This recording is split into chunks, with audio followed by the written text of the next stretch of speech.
Why don't we get started? Perfect. Hi, everyone. My name is Rob Burnett. I'm from Netcapital. We have here with us today Jeff Vanderpol of Hunny.io. Jeff, thanks for being here. Hey, it's my pleasure. Thanks, Rob, for having us. Great. So the way this will work is I'm going to be interviewing Jeff. We're going to ask him some questions about Hunny, dig into the business a little bit. Any participant who has any questions, feel free to use the Q&A function on our Zoom meeting here. If you ask questions, I'll intermittently splice those in with the set list of questions I have based on kind of when they fit best with the conversation. With that, Jeff, thanks for being here. Again, thank you. So why don't we kick it off with, why don't you give us a brief overview of Hunny? Tell us a little bit about the company. Okay, perfect.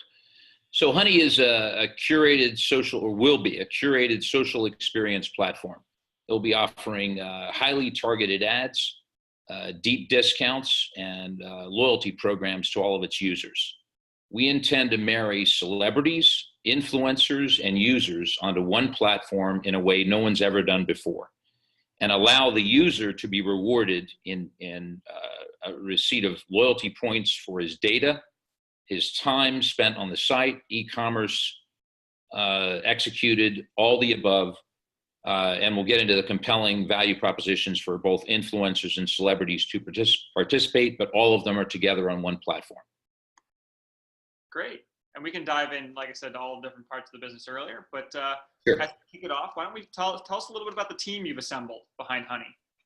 Sure. So I guess the greatest company, right, the world's ever seen so far is Apple. I think it's the only one that achieved $1 trillion market cap. And it actually went from bankruptcy, or almost, to the greatest market cap company in the world. The first tenet in its business plan was hire and retain absolutely the best personnel. Well, we're a startup. We're not exactly consumed with capital yet, hence the reason for this call. But we think we've put together a hell of a team considering what we have to work with. Imagine how great it'll be when we actually have some substantive capital to work with. So as an example, on the C-suite side, we have the ex-president of MGM Television, who obviously has tremendous capability and contacts in the media world, the ex-president of Cadbury Schweppes North America, the ex-CFO of Pepsi, RJR Nabisco, Reader's Digest. I believe Steve was also the ex-president of Frito-Lay of Brazil. So on the corporate America C-suite side, people who understand the inning runnings, if you will, of bureaucracy, have great access to corporate talent at the highest of levels. That leads to us to another conversation in the world of corporate sponsors. We think we have that pretty much covered. We have diversity, an eclectic group to say the least. On the entrepreneurial side, we have myself, president and founder of multiple different internet companies in my past. Built many trophy homes in Aspen, Colorado for about 10 or 12 years. Essentially worked for myself for the last 30 years of my life. We have Carl Dunn, president of Pageantry Magazine and founder, and that gives us entree into the world of the Miss Universes, Miss USAs, modeling agencies, talent agencies, and an eclectic group from Carl. It is tremendous to be a partner strategically to what we offer. Kirk Lane is our COO, ex-professional football player, writes code. If that's not eclectic, I don't know what is. Has a background tremendously in both business, marketing, graduate of University of Phoenix. We have Joe Callahan, an IoT expert. Those of you who don't know, that stands for Internet of Things. Joe's president of his own company with over 100 employees, just recently launched a card called the Bingy card. One of the most sophisticated credit debit cards in the world ever. Engineering and programming background. We have David Hartman as our CTO, tremendous background in computer science and mathematics. David and his team won the hackathon 5 years in a row, over 35 employees on David's team. We have Mike Anderson, an expert in social media, SEO, SEM, owns his own business, internet and marketing. We have Wayne Jobson, double Grammy Award-winning producer. He was the first reggae artist actually to be signed to Arista Records. And I can go on and on. So that's a team that's eclectic, that has expertise in their own specific lanes, and coming under the umbrella of one internet platform, i.e. Hunny, we think it's a winning combination. Great. And so you put together this team. What's the problem you're trying to solve? So there's a couple of issues there. I'm going to read you a quick comment on a Wall Street Journal article. There's a couple of them that address this very well. This one's dated February 23rd of this year. Apps are sending user secrets to Facebook. So an app sends information on a user's heartbeat to Facebook without their knowledge. Another one told Facebook when a user was having her periods or informed the app of her intention to get pregnant. In each case, the individual didn't give their consent, didn't even know about it, and that's what's happening in our world today. So your information is being shared whether you like it or not, or even know about it or not. Unless you live in a cave, it's happening all the time everywhere. So there's two issues we believe we're addressing. That's one. We're going to upfront say to our users, give us all the information we request. We're going to analyze everything through data analytics, because at the end of the day, Hunny is really a data company. And we're going to analyze your behavioral actions all the time, your proclivities, your tastes, what you like by virtue of window shopping, e-commerce, community comments on the board. And we're going to pay you for your time and your data upfront. And you're going to receive some interesting value propositions as a member. And your currency cost to play ball with us is the data that you're giving up anyway. And the second issue is, right now, there's 300 hours uploaded every minute on YouTube. That means there's almost 5 billion videos that are being watched on YouTube every single day. How do you cut through all that noise? You cut through it with influencers. They're the masters of the universe in today's world in marketing, and that's what our platform is. It's a consolidation of influencers, specifically most probably only micro-influencers for the most part, because they have more incentive to play ball with us than those that have 20 million users, or I should say followers. But a consolidation of influencers on one platform to cut through the noise of what I just said. Great. And I want to dive into the product, but one quick clarification question. What do you define as a micro influencer? So that's a good question, and a lot of different people have different answers. We would say somebody with less than 50,000 followers is by definition a micro-influencer. He's probably not making six figures. He's not commanding corporate sponsorship in any great degree, and he's trying to get to the next level. He has an incentive, to produce income, and this might or may not be his full-time job, and he's trying to get in the game. And so for us, the incentive that he has marries well into our business model. Great. So let's dive into the product. How does it, talk to me a little bit about how you're solving the problem. What's the general outline of what Hunny is? So today, from the standpoint of convenience, if I'm a user, I can't buy an experience. We tried. We hired a social media expert. It took her well in excess of 45 minutes. She actually gave up. If you wanted to buy an experience that has to do with the world of baseball and swipe of a finger, go to that world, so to speak, buy a very cool, interesting experience with or without an influencer or a professional athlete, buy products and services tailor-made specifically and only to the persona of somebody who loves baseball, and get out of Dodge in seconds, swipe your finger and go from there to the world of reggae music, and from there to the world of beauty and fashion. Good luck. After spending an hour, you might be able to do half of what I said. So convenience and more. Those are the two big issues, Rob. We think today the world is all about time saving. So if we can produce a platform where in seconds, I can say, you know what? I love all things golf. I want to communicate with people who love golf. I want to buy an experience that has to do with golf. I want to buy an experience at one of the PGA Masters situations with an influencer, with a golfing expert, with a famous legendary guy. I want that opportunity. I want to buy some products and services relatable to that subject. And oh, by the way, I also like hip hop. I'm an eclectic golfer. So I'm going to go to the hip hop world. I'm going to look for those exact same things, concert experiences, influencer trip. And I can do that on this platform, and I'm out of Dodge before my lattes arrived in Starbucks. Oh, and I'm paid for my data, by the way. So talk to me about the technology itself. How are you building it? What are going to be the main features?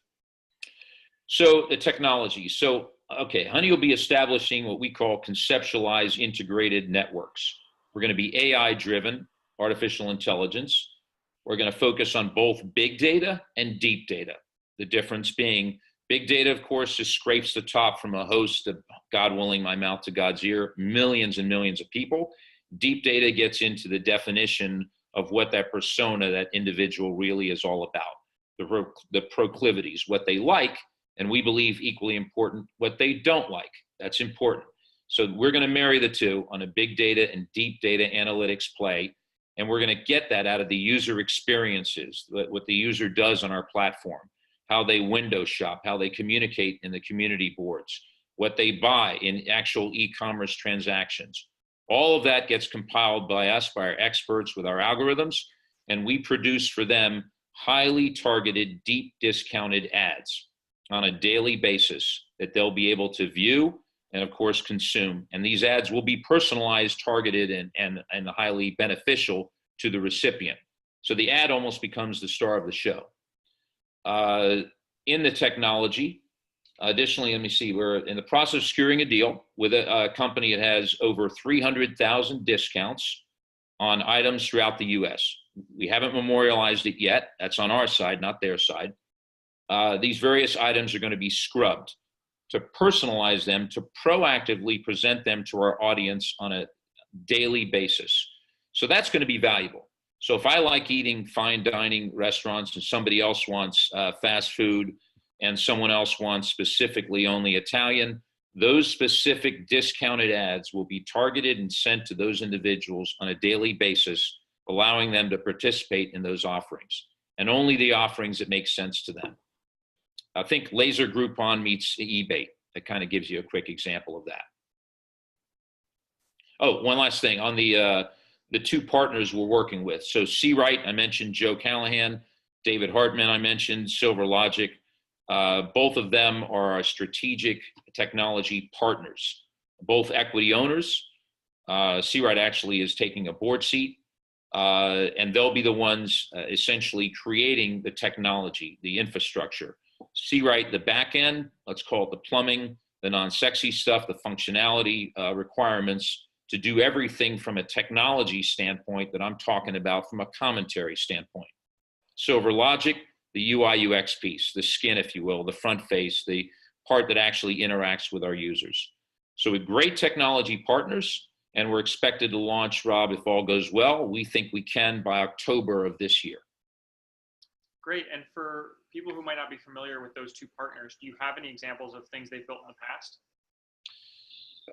Well, in the case of C-Right, they literally they have over 1 million man hours of time spent on building the platform, and 2 decades, literally, which will be the backbone to the Hunny technology platform. That also literally just launched, coincidentally, yesterday, their card called the Bingy card. There's interviews on Joe and Forbes magazine, various other publications. So that by coincidence, I couldn't plan it better. They literally launched that piece yesterday, that fintech piece. We'll be taking advantage of not only that technology, but the actual fintech piece of our strategy, if you will come with a partnership with Joe and his company. So yes, there's tremendous illustrations of their power in the marketplace.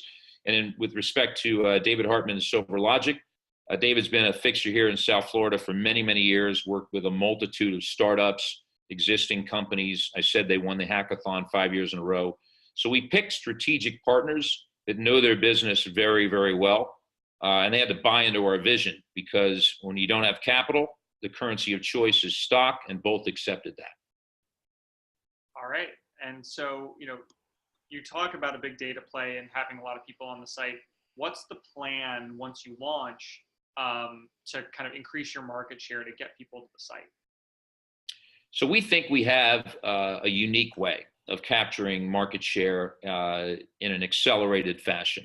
We're going to use actually more than two, with 2 main anchor components.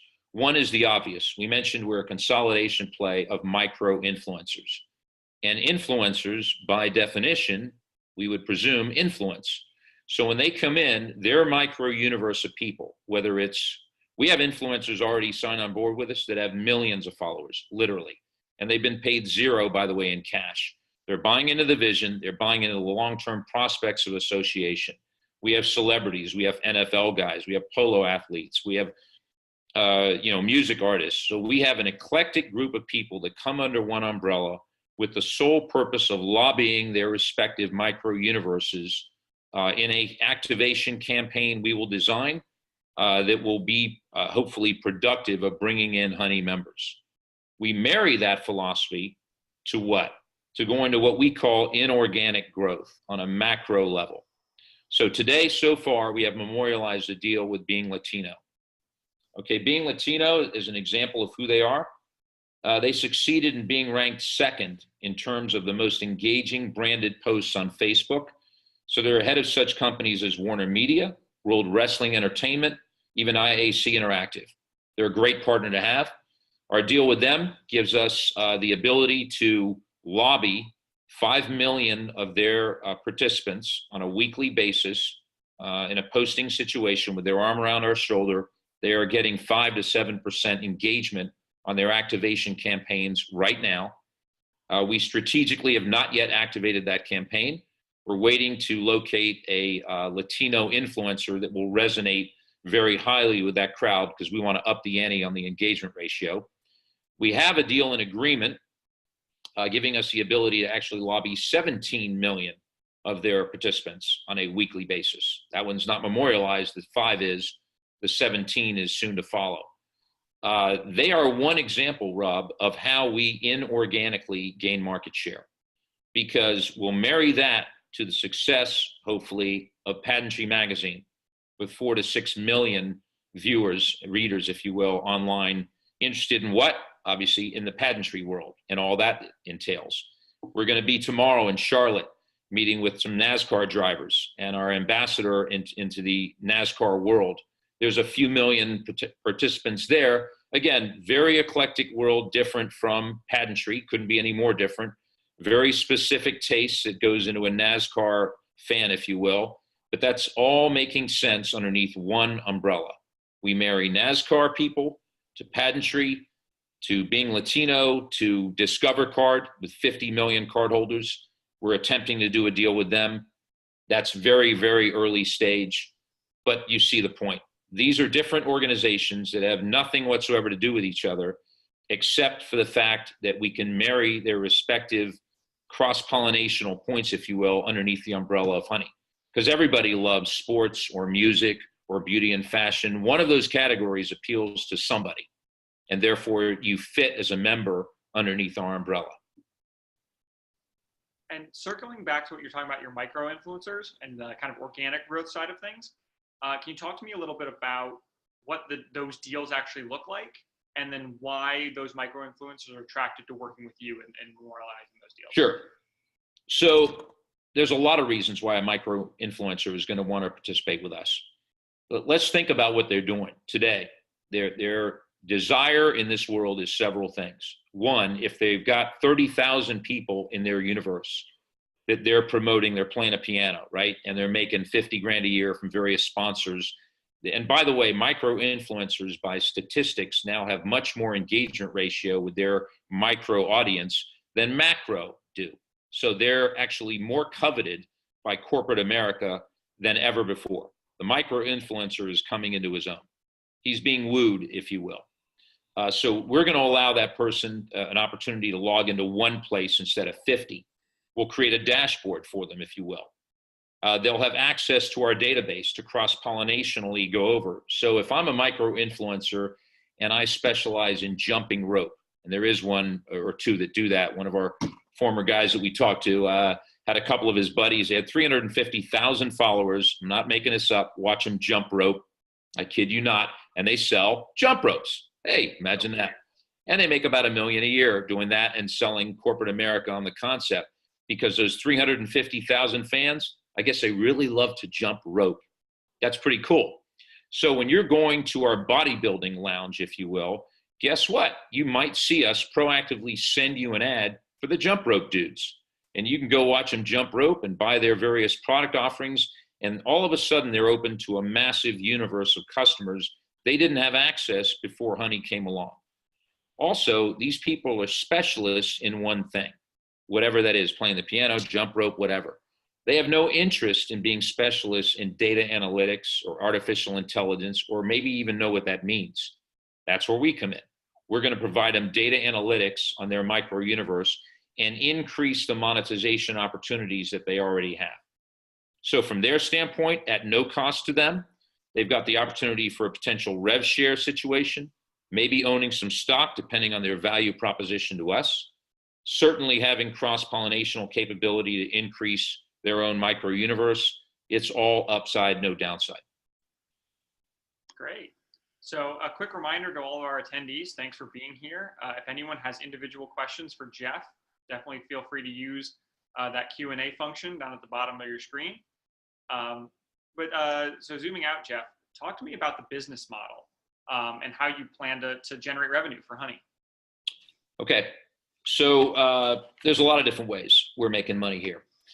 We also have a little bit of a unique format in that we intend to gain market share in another unique way. We're going to give away a lot of the profits, not revenue. We're not going to go backwards.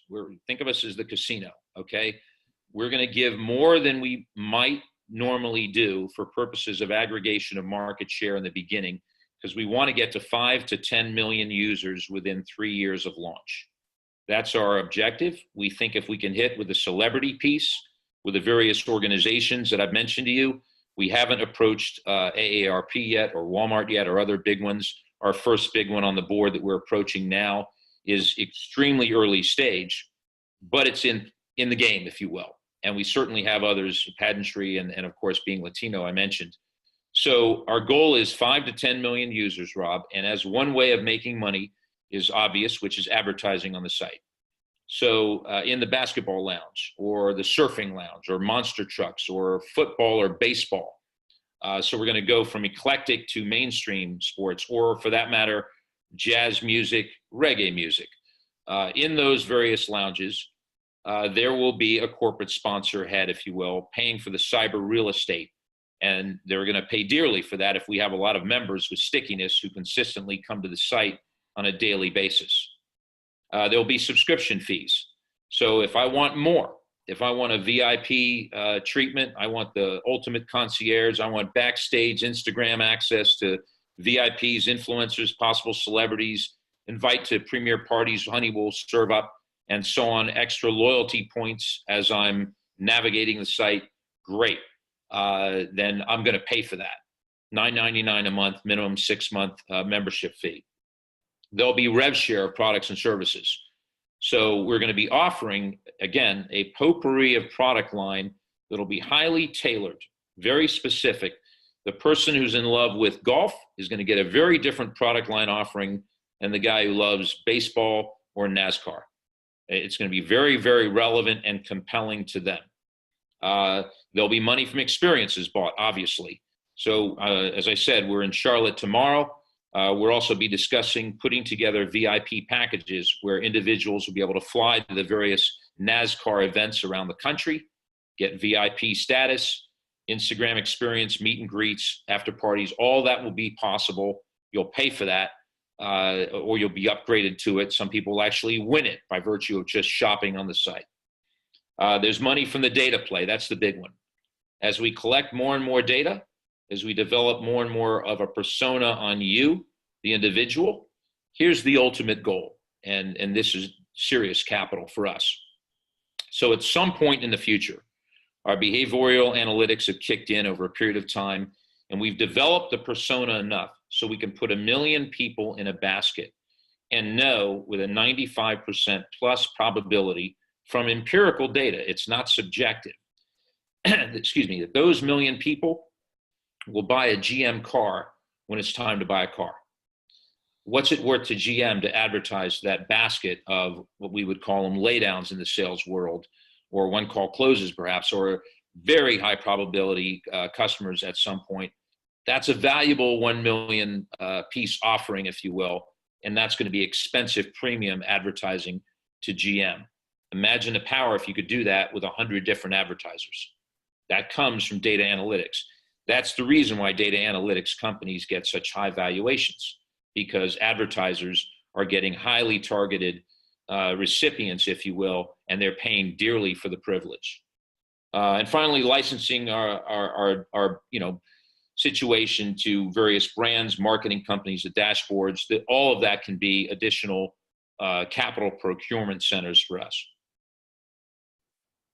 Great. You got me talking forever. Sorry, man. Yeah, no, it's okay. So, you've got grand plans, you've got a lot of visions and a lot of models. So, right now, kind of talk to us about kind of why you're the right company at the right time to execute on all of this.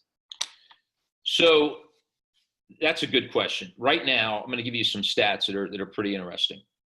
More than 3 and in 4 millennials, that's 78%, would choose to spend money on a desirable experience or event over buying something desirable. Okay, so materialism to them is out the door, clearly. 72% said they would like to increase their spending on experiences rather than physical things in the next year. 82%, that's more than 8 out of 10 millennials, attended or participated in a variety of live experiences in the past year. So let's marry those stats. And millennials, by the way, ages 18 to 34, according to Eventbrite research. We have 22 to 42 in another campaign. Whatever those age brackets are, it's 1 out of 4 Americans in the US is now considered a millennial. It's a massive, massive market. Now marry that to our influencer market. According to Twitter, 49% of consumers rely on product recommendations shared by influencers for their purchases. 86% of women use social media for purchasing advice. And according to Holmes Report, the influencer market is expected to grow to 20 billion by next year. So it's a confluence of events, and it's perfect timing. It's the influencer world married to what I just said in terms of the appetite for the audience for experiences that birthed this. We're the right team because we're the ones essentially that seeded the marriage, the combination of those elements together.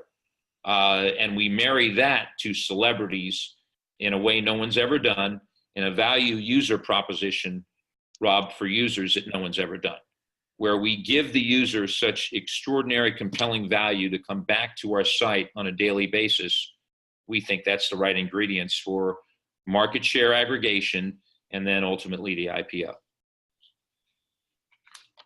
Great. And so talk to me, I'm coming towards the end of my prepared questions. So again, if anyone has questions, feel free to shout them out in the Q&A function. Jeff, talk to us about your progress so far and what are the next major milestones? So I mentioned to you that we have a deal memorialized with Being Latino. We're about to do a memorialization of our deal with pageantry. It's spiritually in agreement. We haven't memorialized it, although I've known Carl, the owner, for many years. We're about to memorialize our deal with the technology with Joe at C-Right. Again, known Joe even longer than all these people, probably 25 years. We're going to be building a prototype that will evidence the scalability and functionality of our product, which should be ready by August. That prototype will actually evidence the ability to have 10 million people on our platform on a daily basis. That's one of the most important milestones from a technology standpoint we'll be doing in the upcoming months. We'll hopefully be signing up NASCAR and the people representative, I should say, of that world that will gain us an access to another 2 million people respective of that genre universe. We have some very, very big names in the fitness world. One is a celebrity A+ name I won't mention, but we believe and hope there's an opportunity to sign him up, which will be our first A+ celebrity. So signing celebrities, A+1 would definitely open up the doors of Pied Piper, if you will, to multiple C and D type celebs and other A's, we believe. That's certainly a goal. To move the milestone further along with respect to our campaign to do a deal with Discover. We believe it's a win-win for both parties. That's certainly an objective of ours. Influencer aggregation. There's a couple of organizations out there, 2 in particular, that represent 300,000 influencers between the 2. We'd like to memorialize a deal with both of them in the next 3 to 4 months. And we believe as milestones hit and more value is put to our own situation, we'll have a more compelling case for them, and a greater value, of course, on our side, not giving away the store for the strategic union. Corporate sponsors. Wall Street, after hearing all this, wants to know, that's great. Show me monetization. Show me how you're making money. We want to sign up some blue chip corporate sponsors back to our C-suite guys I mentioned at the beginning, who can walk us into various places, arm around our shoulder at the right time, and hopefully gain us access to significant and substantive blue chip sponsors. And then strategic allies that are very, very significant. We're always looking for them. We met with a few of them in California already. We were too early 8 months ago. 3 or 4 months from now, we'll be ready. And they would open up some very, very interesting doors in a multitude of ways. So lots on the plate there, Rob. And obviously all of it requires some capital, right? More than zero to execute. You have to have that. Again, reason for our call. And we have the people. We have a great initial team that we believe is the right team with the right vision to see this through. Great. And we have a question from an audience member, and this isn't a plant, but they're asking, why are you using Netcapital versus other funding options? Okay. Well, that's fair. So the answer to that is we literally just started in a significant way on the capital raising side about 2 months ago, because our plan was, let's build the company. Let's put so much substance in it that ultimately money at some point has to say, Uncle, I get it, we're in. So we've been busy doing that. And it takes time, and it takes our own money and our own bandwidth in a various resource extraction way to get influencers, celebrities, organizations. This took months and months and months. We've been working it now for well in excess of a year. There were some people that were non-accredited who wanted to invest with us. We had no legal way of taking their money other than the platform. And you came highly recommended. You've been stellar. I think we have the accolade, Rob. Can I say this? We're the fastest launch you've ever done. You are the fastest launch we've ever done. There you go. So you guys were stellar. You stepped up and you just performed like it was amazing. So we're happy to be on board with you guys. We're going to shoot for our goal of 1,070,000 between now and the ending of this campaign in July.